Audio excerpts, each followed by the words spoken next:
देखिए आज फ्राई ये भी है और साथ में फिल्मी फ्राइडे भी है। तो देश भर के सिनेमाघरों में आमिर खान की फिल्म सितारे ज़मीं पर ने आज दस्तक दे दी है। तो लंच टाइम की शुरुआत भी आज देखिए इसी स्टोरी के साथ करते हैं। आमिर खान ने इस फिल्म से 3 साल बाद बड़े पर्दे पर कमबैक किया है। गुरुवार शाम को मुंबई में इस फिल्म की रिलीज से पहले एक प्रीमियर शो रखा गया जिसमें शाहरुख खान, सलमान समेत बॉलीवुड के तमाम दिग्गज पहुंचे और कल की शाम को रंगीन बना दिया।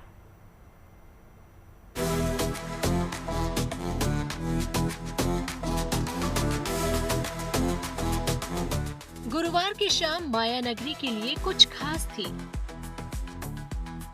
शाम के गहराते ही बॉलीवुड के सितारे जमीन पर उतर आए।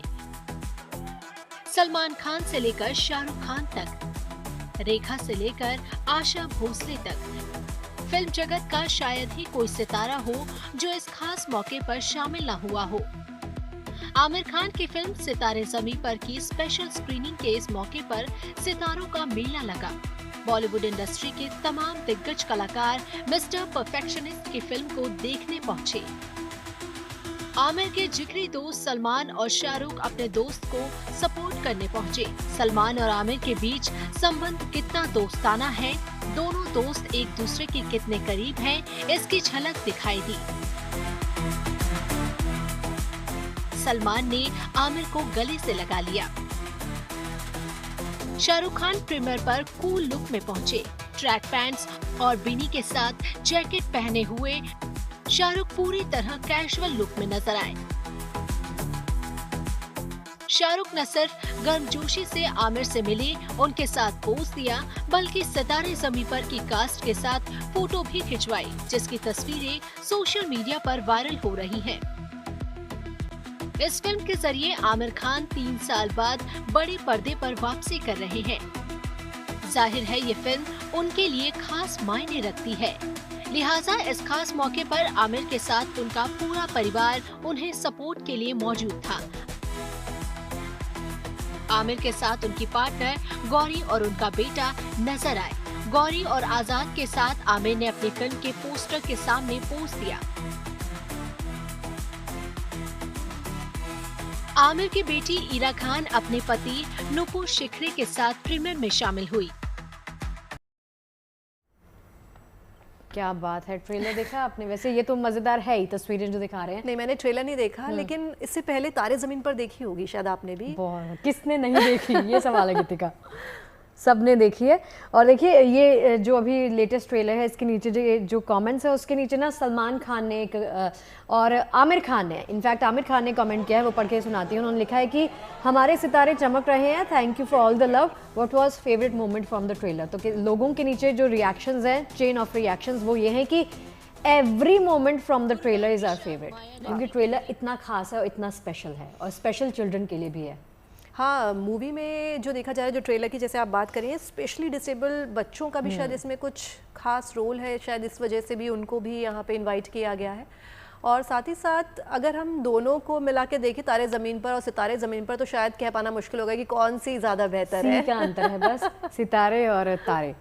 लेकिन फील फिल्म में आपको वैसा ही नजर आएगा। तो सितारे ज़मीन पर की स्पेशल स्क्रीनिंग पर शाहरुख खान का दिलकश अंदाज हमें देखने को मिला जब उन्होंने फिल्म के स्पेशली एबल्ड एक्टर्स के साथ मुलाकात की। वैसे ये पहली बार नहीं था कि जब शाहरुख खान से उनकी मुलाकात हुई थी। फिल्म की शूटिंग के दौरान शाहरुख सितारे ज़मीं पर के सेट पर पहुंचे थे। उस वक्त आमिर अपने स्टार्स के साथ शूटिंग कर रहे थे। आमिर खान से मुलाकात के बाद शाहरुख खान हर एक चाइल्ड एक्टर से मिले, उनसे बातचीत की। इस मुलाकात का एक वीडियो मेकर्स ने जारी किया है। आइए देखते हैं इस मुलाकात के खास पल का ये special video. Yes, please, thank you. One by one. Very nice notice.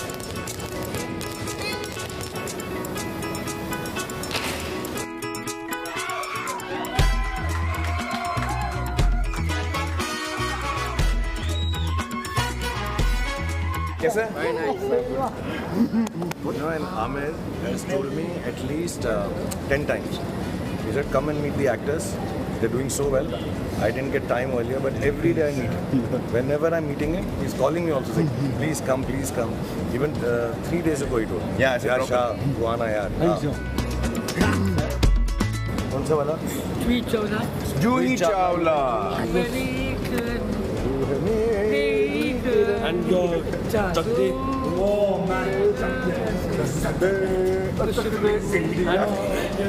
ये 70 मिनट तुम्हें जिंदगी भर याद नहीं है कैसे खेलना है, मैं तुम्हें नहीं बताऊंगा, नहीं बताऊंगा। देखा बहुत अच्छे से आई आपकी नींद। कभी कभी कुछ जीतने के लिए कुछ हारना भी पड़ता है, और हार कर जीतने वाले को बाजीगर कहते हैं।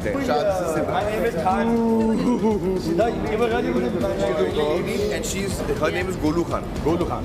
Hi. Lovely to Thank you. How old are you? मैं अभी 26 को मैं 27 को होने वाली हूँ। Just like my son's age. Yeah. Aryan, right? When I meet Amir sir, I am going to just hug him tight. Very good. Yeah. Me or him? नाम गलत लिया उसने।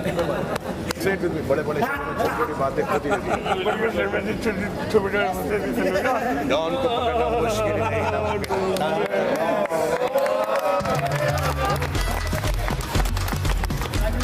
Okay guys, yeah. सबको ऐसा कैमरा दिखाई दे रहा है सबको? Yes. आपने जैसे कहा कैमरा देखो सब। Okay guys. Sharma ji ready? Okay.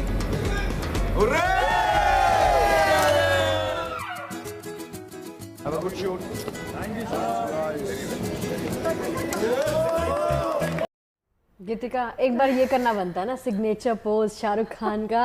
इसके साथ आगे बढ़ते हैं। और अब बात फिल्म की उस कहानी की करते हैं जिसकी चर्चा हर जबान पर है। बेहद संवेदनशील मुद्दे पर बनी इस फिल्म की कहानी जितनी दिलचस्प है, उतनी इसमें मिस्टर परफेक्शनिस्ट आमिर खान की परफॉर्मेंस भी है। देखिए रिपोर्ट।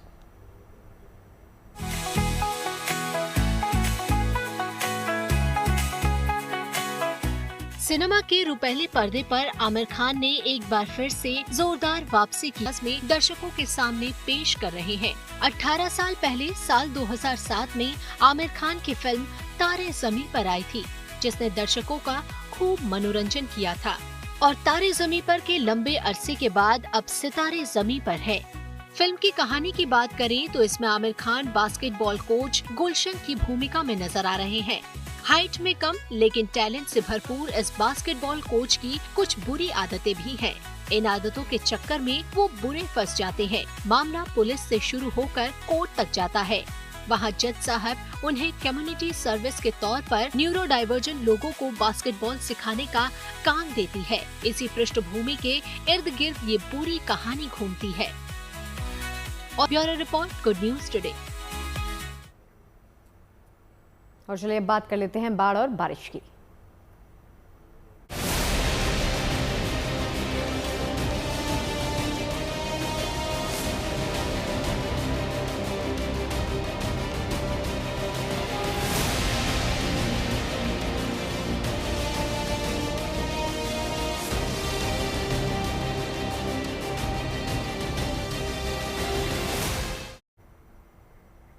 और चलिए अब बात बाढ़ बारिश और मिशन जिंदगी कर लेते हैं।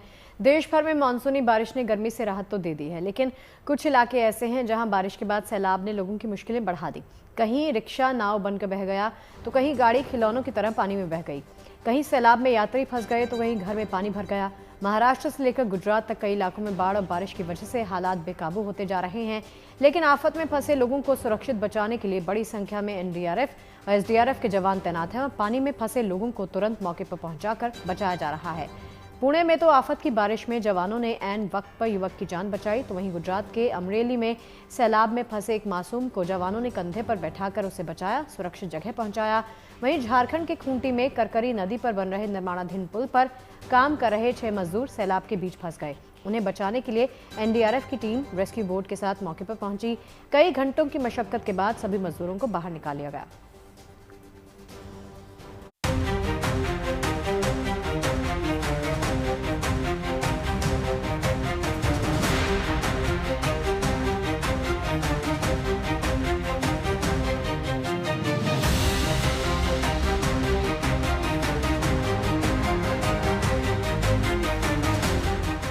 जब आसमान से आफत की बारिश हुई तो मुसीबत के सैलाब में हौसलों ने जिंदगी की डोर थाम ली। देश के तमाम हिस्सों में इन दिनों बेतहाशा बारिश से नदियां उफान पर हैं। बिहार के गया में पिछले कई दिनों से हो रही लगातार बारिश से फल्गु नदी में बाढ़ आ गई। अचानक जलस्तर बढ़ने से नदी पर बने पुल के नीचे कुछ लोग पानी के तेज बहाव में फंस गए। पानी में फंसे लोगों ने पुल से गुजर रहे लोगों से मदद की गुहार लगाई तो आसपास के लोग इकट्ठा हो गए।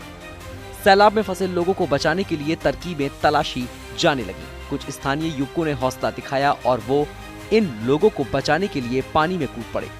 पुल पर खड़े लोगों ने रस्सियों का सहारा लिया। ऊपर से रस्सी नीचे गिराई गई। बाढ़ में फंसे लोगों को एक एक करके इन रस्सियों की मदद से ऊपर खींच लिया गया।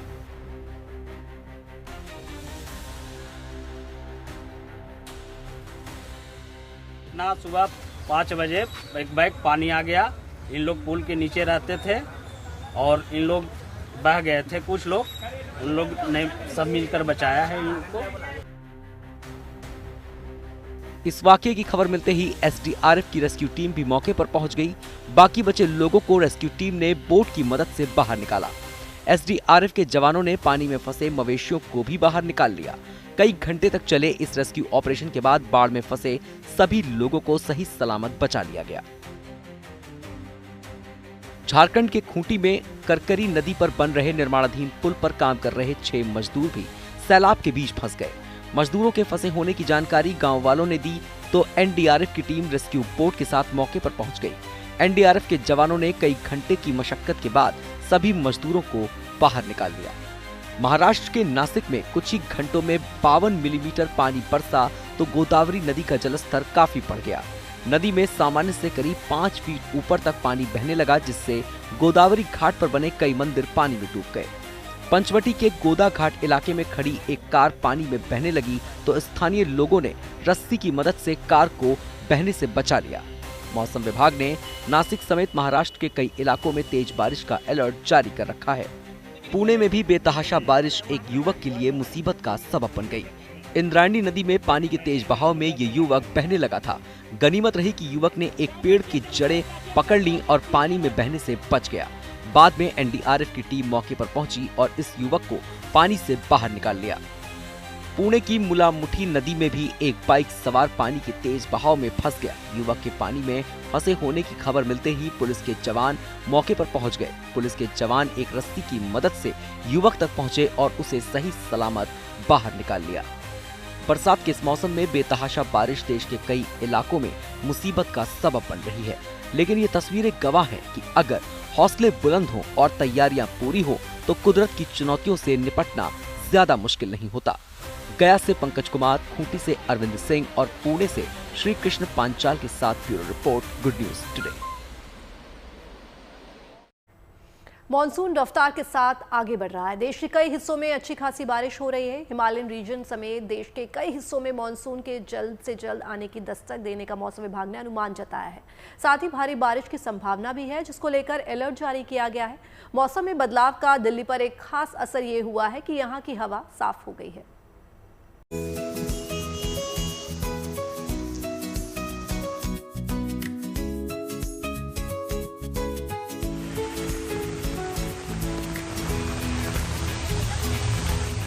देश के कई हिस्सों में इन दिनों अच्छी खासी बारिश हो रही है। आलम यह है कि अब नदी नाले तक उफनाने लगे हैं। देश के आधे से ज्यादा हिस्से में मानसून पहुंच चुका है और जिन हिस्सों को मानसून कवर कर चुका है वहां खासकर बारिश का सिलसिला जारी है। देश की राजधानी दिल्ली में प्री मानसून बारिश से गर्मी से राहत महसूस की जा रही है।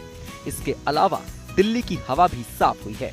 पिछले करीब 9 महीने में 2 दिन यहाँ सबसे साफ हवा दर्ज की गई।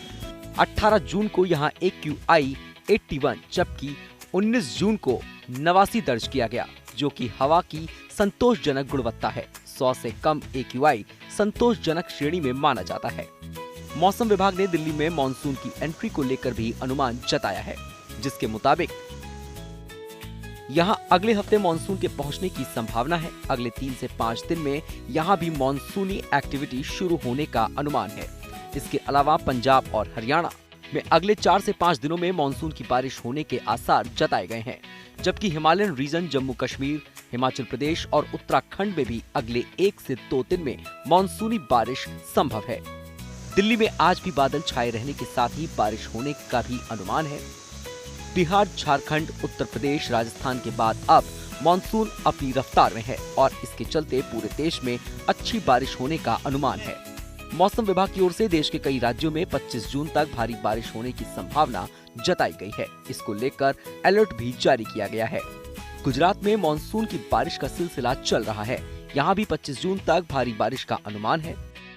आने वाला अगले 7 दिन तक दोनों क्षेत्रों में, गुजरात रीजन और जो सौराष्ट्र कच्छ रीजन, दोनों क्षेत्रों में हल्की से मध्यम बरसात का संभावना है। जो गुजरात क्षेत्र रीजन है, इसमें 7 दिन के लिए ही हम लोग मतलब 19 से लेकर 25 जून तक हेवी रेनफॉल का वार्निंग दिया गया है। सौराष्ट्र कच्छ में हेवी रेनफॉल का वार्निंग दिया गया है। इसमें जो डिस्ट्रिक्ट आ रहे हैं अमरेली, भावनगर, गिर सोमनाथ, बोटाड एंड दीव में आज के लिए ये हेवी रेनफॉल का वार्निंग है। गुजरात में अलग अलग जिलों के लिए येलो, ऑरेंज से लेकर रेड अलर्ट जारी किया गया है। आने वाले 7 दिन यानी 25 जून तक भारी से अति भारी बारिश की चेतावनी जारी की गई है। गुजरात के सौराष्ट्र और दक्षिण गुजरात के कई शहरों में भारी बारिश की चेतावनी मौसम विभाग की तरफ से जारी की गई है।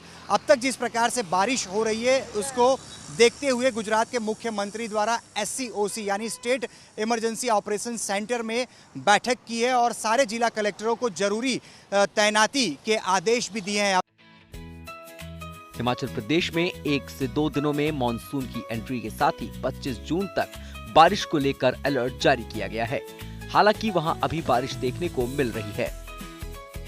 देखिए, हिमाचल प्रदेश में अगर हम मानसून की बात करें तो हमारा अगले 2 से 3 दिनों के बीच में मानसून जो है हिमाचल प्रदेश में पहुंचने वाला है और अगले 3 दिनों के अंदर अंदर हिमाचल प्रदेश के अधिकांश हिस्सों को ये कवर करेगा। कि जैसे ये मानसून जो है हिमाचल प्रदेश में एंटर करेगा, जिसके प्रभाव से जो है हिमाचल प्रदेश में मुख्य रूप से 21 जून से लेकर के 25 जून तक जो है हमें अनेक स्थानों पर हल्के से मध्यम स्तर तक की बारिश मुख्य रूप से निचले मैदानी इलाकों में और मध्यवर्ती इलाकों में लगातार रुक रुक कर देखने को मिलती रहेगी। हिमाचल प्रदेश में कई जिलों में 21 जून से 25 जून तक के लिए भारी बारिश की चेतावनी भी जारी की गई है। देश के महज कुछ राज्यों में ही नहीं बल्कि पूर्व, पश्चिम, उत्तर, दक्षिण और उत्तर पूर्व भारत तक में भारी से अति भारी बारिश होने का मौसम विभाग का अनुमान है, जिसको लेकर अलर्ट जारी किया गया है। अहमदाबाद से अतुल तिवारी और शिमला से विकास शर्मा के साथ bureau report, good news today. और अब बात बाबा विश्वनाथ की नगरी काशी में एक जगह गुरुवार को इस जगह पर विशेष आयोजन किया गया, जिसमें मंत्रोच्चारण के साथ सुंदरकांड पाठ की गूंज तक सुनाई पड़ी। आखिर ये खास आयोजन किस जगह और क्यों हुआ, इसके बारे में जानने के लिए देखिए हमारी खास रिपोर्ट।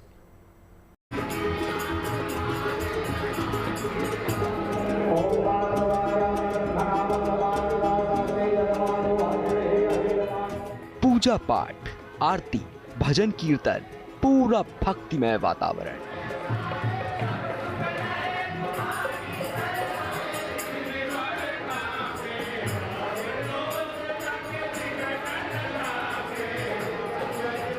बाबा विश्वनाथ की नगरी में ये कोई नई बात नहीं है, लेकिन ये एक विशेष आयोजन का दृश्य है जिसमें मंत्रोच्चार गूंज रहे हैं, सुंदरकांड का पाठ हो रहा है।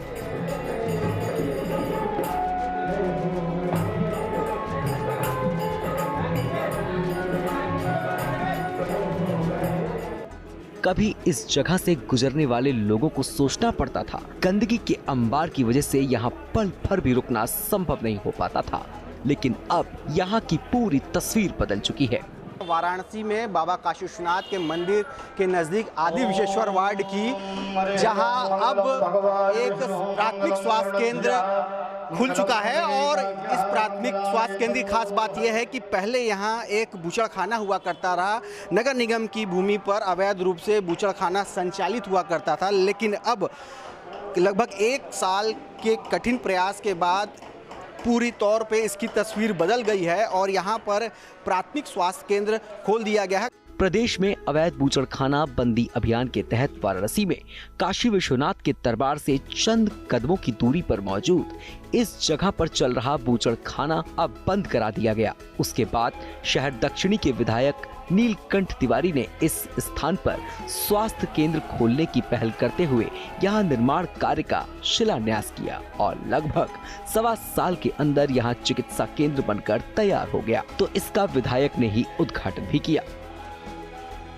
गौरव होता है कहने पर कि जहाँ पर मांस का व्यापार होता था, जान ली जाती थी, वहाँ पर जान बचाने का प्रयास किया जाएगा, जान बचाया जाएगा। साथ ही साथ यहाँ के आसपास के लोग जो गंदगी झेलते थे, मठ मंदिर आसपास है, धर्मशालाएं हैं, उन लोगों का जीना मुहाल था, वो समाप्त हो जाएगा और सभी लोगों को यहाँ पर अच्छी सुविधाएं मिलेंगी। पीएचसी के उद्घाटन के अवसर पर इस जगह के शुद्धिकरण के लिए 21 वैदिक ब्राह्मणों ने स्वास्तिक वाचन, वैदिक पाठ और सुंदरकांड का पाठ किया।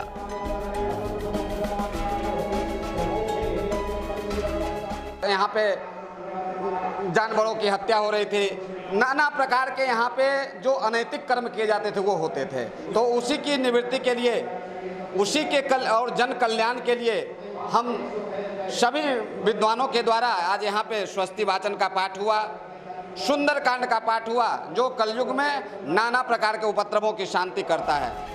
उद्घाटन के साथ ही इस प्राथमिक स्वास्थ्य केंद्र में लोगों का इलाज भी शुरू हो गया।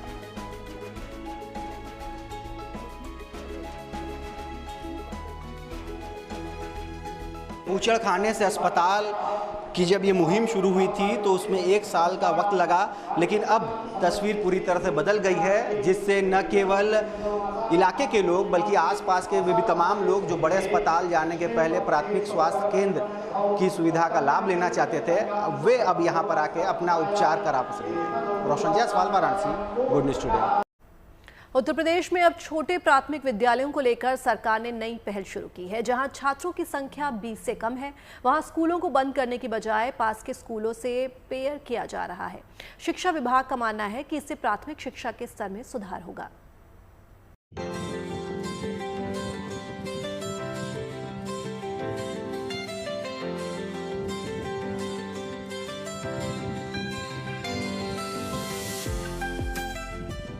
यूपी में प्राथमिक शिक्षा का स्तर बेहतर बनाने के लिए अब कम छात्रों वाले स्कूलों को दूसरे स्कूलों में शामिल करने का फैसला लिया गया है। मिर्जवा बाबू सरदार नगर के स्कूल में सिर्फ 19 छात्र पढ़ रहे थे। अब इन छात्रों को रौतेनिया बाबू स्कूल में शिफ्ट कर दिया गया है। प्राथमिक विद्यालय रौतेनिया बाबू में प्राथमिक विद्यालय मिर्जवा बाबू का पेयरिंग हुई है और इसमें वहां से 19 बच्चे आ रहे हैं और 3 शिक्षक आ रहे हैं। 3 शिक्षक, जिसमें 1 सहायक अध्यापक हैं और 2 शिक्षा मित्र हैं। ऐसे विद्यालय हैं जहाँ की छात्र संख्या कम हो, तो ये शासनादेश आया कि उनको पेयर बनाया जाए। पेयर का मतलब कि जहाँ पे अधिक संसाधन है, बच्चों की संख्या अधिक है, तो ग्राम प्रधान की सहमति से, वहाँ के अभिभावकों की सहमति से और बच्चों के माता पिता की सहमति से, जहाँ पे अधिक संसाधन है वहाँ उनकी सुविधाओं को देखते हुए कि वो एक अच्छी शिक्षा व्यवस्था प्राप्त कर सकें, तो उनके साथ उनको जोड़ दिया जाएगा। मथुरा में भी 20 से कम छात्र संख्या वाले स्कूलों के छात्रों और शिक्षकों को अब दूसरे स्कूलों में शामिल कर लिया गया है।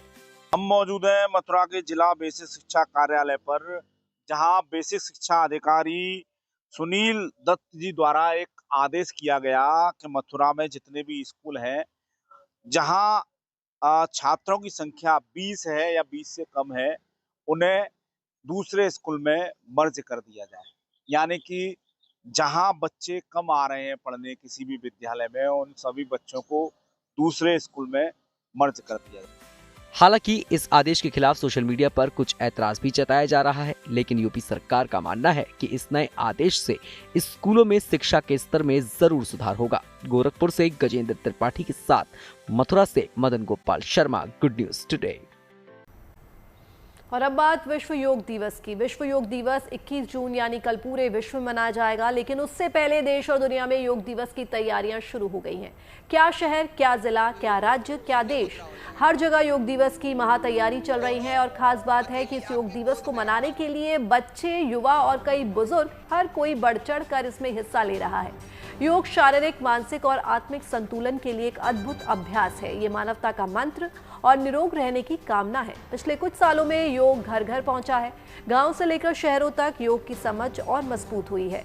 योग की इसी ताकत को आज दुनिया प्रणाम कर रही है। देश का ऐसा कोई शहर नहीं जो योग की मुद्राओं में लीन नहीं।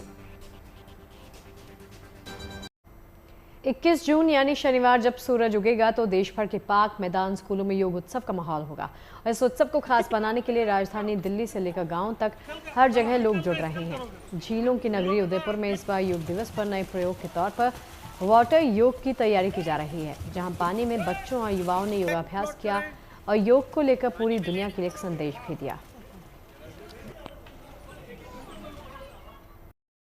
बहुत अच्छा उत्साह था। करीब 50 से 60 बच्चों ने भाग लिया और बाहर से भी काफ़ी लोग आए थे।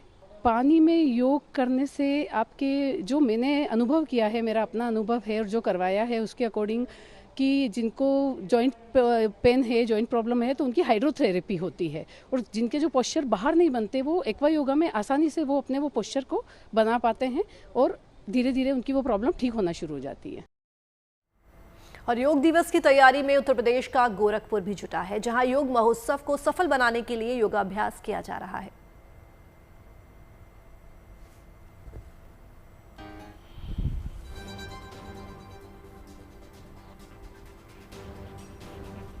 तो देखिए किस तरह से गोरखपुर में भी लोग योगाभ्यास कर रहे हैं और कल 21 जून को जब पूरा देश अंतर्राष्ट्रीय योग दिवस मनाएगा तो उसी बीच गोरखपुर की तस्वीरें जहां लोग योग का अभ्यास करते हुए नजर आ रहे हैं। इससे पहले उदयपुर की तस्वीरें आपने देखी जहां अंडर वाटर योगा किया जा रहा था और ये तस्वीरें गोरखपुर से जहां लोग योगा करते हुए आपको नजर आ रहे हैं।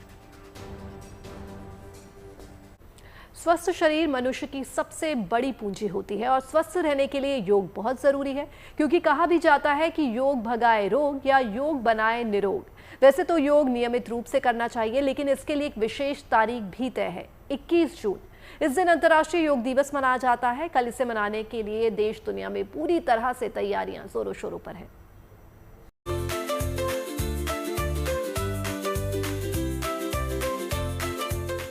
ये तैयारी है योग दिवस की। 21 जून को 11वां अंतर्राष्ट्रीय योग दिवस मनाया जाएगा, जिसको लेकर देश विदेश में तैयारियां जारी हैं। जगह जगह योग सेशन का आयोजन चल रहा है। आम से लेकर खास तक सभी इन दिनों योग करते नजर आ रहे हैं। सबसे पहले इन तस्वीरों को देखिए जो जम्मू कश्मीर के अखनूर से सामने आई है। अंतर्राष्ट्रीय योग दिवस को लेकर यहाँ इंडियन आर्मी की तरफ से योग सेशन का आयोजन किया गया, जिसमें अलग अलग तरह के योगा अभ्यास कराए गए। योगासन को लेकर आयोजित इस कार्यक्रम में सबने बढ़ चढ़ कर हिस्सा लिया और पूरी तन्मयता के साथ योग करते नजर आए। अंतर्राष्ट्रीय योग दिवस से पहले दिल्ली में एनडीआरएफ के जवानों के लिए भी योग का एक विशेष कार्यक्रम आयोजित किया गया। हर मुश्किल घड़ी में सबसे आगे खड़े होने वाले एनडीआरएफ के इन जवानों को योग और ध्यान से जुड़ी हुई विशेष जानकारी दी गई और उसका अभ्यास भी करवाया गया। ज्यादा बोली जाने वाली शब्द धन्यवाद है।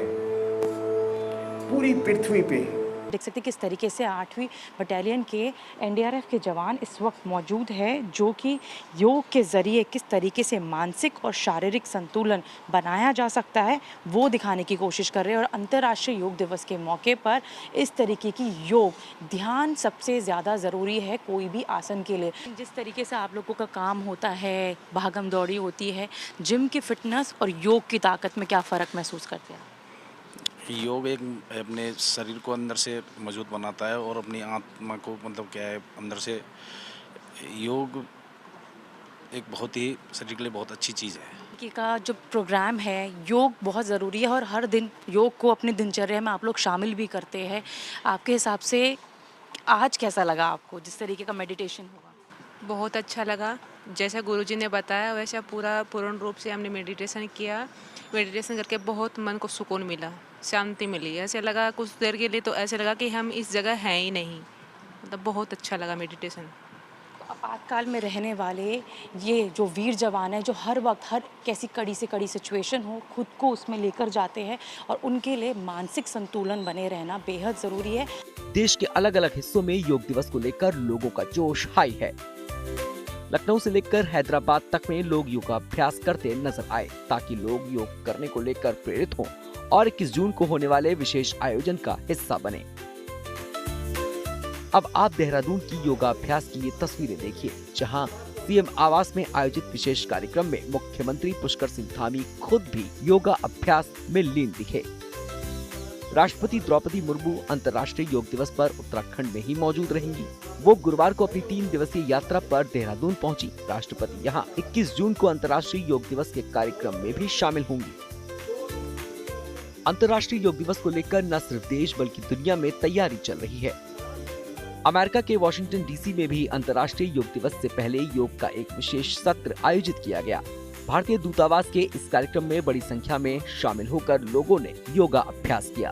तन और मन को स्वस्थ रखने के लिए योग बेहद जरूरी है और इसकी अहमियत को समझते हुए दुनिया भर में लोग इसे अपना रहे हैं। UN is doing a big event at the headquarters in New York, also in Geneva. 11वीं योगा दिवस है लेकिन 10th एनिवर्सरी है और हम देख रहे हैं कि इन 10 सालों में योगा पूरी दुनिया में फैला हुआ है और ज़्यादा से ज़्यादा पॉपुलर हो रहा है, क्योंकि मेरा मानना है कि दुनिया को योगा की ज़रूरत है। आज जब आप युवा देखते हैं कितने स्ट्रेस्ड है, बर्नआउट लेवल्स कितने हाई हैं। योग के महत्व को लेकर देश दुनिया के लोगों को जागरूक करने के मकसद से 2015 से हर साल योग दिवस मनाया जा रहा है और हर साल इसकी एक थीम होती है। इस बार के अंतर्राष्ट्रीय योग दिवस की theme yoga for one earth one health यानी एक पृथ्वी एक स्वास्थ्य है। दिल्ली से मनीषा लड्डा के साथ bureau report, good news today. Gujarat के छोटा उदेपुर की डीएम अपनी फिटनेस की वजह से चर्चा में है। गार्गी जैन सोशल मीडिया पर भी काफ़ी एक्टिव हैं। वो अक्सर अपनी फिटनेस के लिए वीडियोस सोशल मीडिया पर पोस्ट करती रहती हैं। सोशल मीडिया के जरिए वो औरों को भी फिटनेस के लिए प्रेरित करती नजर आईं।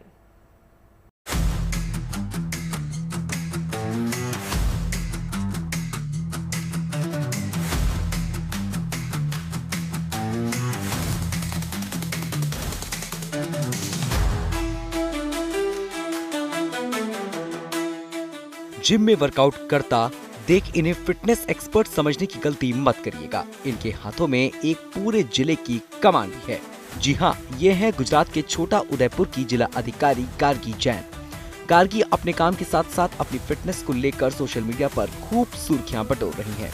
जिलाधिकारी के तौर पर गार्गी के पास जिम्मेदारियां तो बहुत हैं, लेकिन अपने बिजी शेड्यूल से वक्त निकालकर वो एक्सरसाइज करना कभी नहीं भूलती। उनका मानना है कि अगर इच्छा शक्ति हो तो एक्सरसाइज के लिए वक्त निकालना मुश्किल नहीं है। मेरा मानना है दिन के 24 घंटे मोर देन इनफ होते हैं अगर टाइम ठीक से मैनेज किया जाए। जैसे क्योंकि मुझे वर्कआउट करना होता है, वो मेरे रूटीन का एक पार्ट है। जैसे डेली एक्टिविटीज़ होती हैं तो मैं सुबह 5 बजे उठ के वर्कआउट करती हूँ। आई हैव 2 किड्स, 2 बच्चे हैं मेरे, उनको स्कूल भेजना होता है, रेडी करना होता है। तो ये सारी चीज़ें मैनेज करने के लिए सुबह थोड़ा सा जल्दी अगर हम उठें तो सुबह के जो 3-4 घंटे होते हैं वो आप खुद को समय दे सकते हैं। तो ये जो रीज़न होता है कि हमारे पास समय नहीं है और हम जॉब करते हैं, बाकी सारी चीज़ों में इतना टाइम कंज्यूम हो जाता है कि खुद के लिए समय नहीं मिलता, वर्कआउट के लिए समय नहीं मिलता। तो मुझे लगता है ये हम खुद ही को रीजंस देते हैं। अगर हम टाइम प्रॉपर्ली मैनेज करें तो हम एक्सरसाइज को भी टाइम दे सकते हैं। खुद को फिट रखने के लिए गार्गी ने अपने घर में ही जिम बना रखा है। वो रोज सुबह 5 बजे उठ जाती हैं, घंटों जिम में व्यायाम करती हैं, दौड़ लगाती हैं और योगा के जरिए शरीर को दुरुस्त रखती हैं। अपने साथ वो अपने बच्चों को भी फिटनेस और वर्कआउट के लिए प्रेरित करती हैं। गार्गी सोशल मीडिया पर भी एक्टिव हैं और वो इंस्टाग्राम पर अपनी फिटनेस और वर्कआउट के वीडियो अपलोड करती रहती हैं। क्योंकि सोशल मीडिया एक प्लेटफॉर्म है, अपनी daily routine, daily activity share करना सबका आजकल रुचि रहती है। तो मैंने भी ऐसे ही स्टार्ट किया था, बट धीरे धीरे जैसे जैसे मुझे रिएक्शंस मिले, बहुत पॉजिटिव रिएक्शंस मिले। जनरली होता है कि ऑफिसर्स जो होते हैं उनका शेड्यूल इतना बिजी रहता है कि वो टाइम नहीं निकाल पाते हैं। तो दोनों चीज़ें, ऑफिस वाला काम प्लस एक्सरसाइज वाला जो मेरा रूटीन रहता है, उस पर पॉजिटिव रिएक्शंस देखने को मिले, लोगों को इंस्पिरेशन मिला, थोड़ा मोटिवेशन मिला। तो मुझे लगा कि ये एक माध्यम हो सकता है जिससे जो हमारा फिट इंडिया कैंपेन है, जिसमें बेसिकली हम प्रचार प्रसार करते हैं कि अपनी हेल्थ पे ध्यान देना चाहिए, तो इस मीडियम के थ्रू मैं ज़्यादा से ज़्यादा लोगों तक पहुंच सकती हूं, उनसे जुड़ सकती हूं। इसलिए मुझे लगा कि मुझे ये रेगुलर बेसिस पे अपने वीडियोस पोस्ट करने चाहिए, जिससे ज़्यादा लोगों को मोटिवेट कर पाऊँ और इंस्पायर कर पाऊँ और उनसे भी कुछ सीख पाऊँ। गार्गी के पति भी IAS अधिकारी हैं और वो अभी छोटा उदयपुर में अपने परिवार के साथ रहती हैं। गार्गी ने पिछले कई वर्षों से एक्सरसाइज और फिटनेस को अपने जीवन का अहम हिस्सा बना रखा है। फिटनेस की अहमियत तो गार्गी पहले से ही समझती थी, लेकिन जीवन में एक ऐसा मोड़ आया जिसने फिटनेस के प्रति गार्गी के झुकाव को और बढ़ा दिया। फिटनेस में मेरी हमेशा से रुचि रही है, बट पोस्ट प्रेगनेंसी काफ़ी वेट गेन हुआ था, हेल्थ में काफ़ी इश्यूज़ थे, मेरी सिजेरियन डिलीवरी थी। तो उसके बाद I have gained around 22 kgs during my pregnancy. तो मैंने फिर 6 वीक्स बाद प्रेगनेंसी के अपने वेट पे और अपनी हेल्थ पे कंसंट्रेट करना स्टार्ट किया और इसकी वजह से मुझे अपनी बॉडी में काफ़ी पॉजिटिव चेंजेस मिले, प्लस मेंटली बहुत पॉजिटिव चेंजेस देखने को मिले। इससे मेरी वर्क एफिशिएंसी भी इम्प्रूव हुई और ओवरऑल हेल्थ जो है वो इम्प्रूव हुई। गार्गी जैन आज सोशल मीडिया के जरिए लाखों लोगों को फिटनेस के प्रति जागरूक कर रही हैं। इसके साथ ही वो अपने कर्मचारियों के लिए भी सेहतमंद रहने की प्रेरणा बन गई हैं। छोटा उदयपुर से Narendra Paperwala, good news today. 3D concrete printing के जरिए निर्माण की रफ्तार को कई गुना बढ़ाया जा सकता है। संभाजी नगर की MGM यूनिवर्सिटी में छात्रों को निर्माण की आधुनिक टेक्निक सिखाई जा रही है। खास बात यह है कि इस नई टेक्निक से बेहद मुश्किल डिजाइन को भी आसानी से बनाया जा सकता है।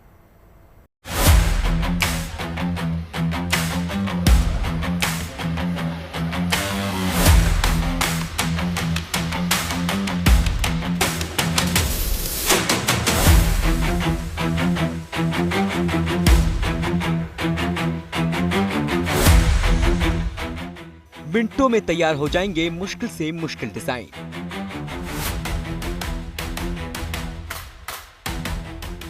भवन निर्माण में क्रांति लाएगी 3D कंक्रीट इनोवेशन मशीन।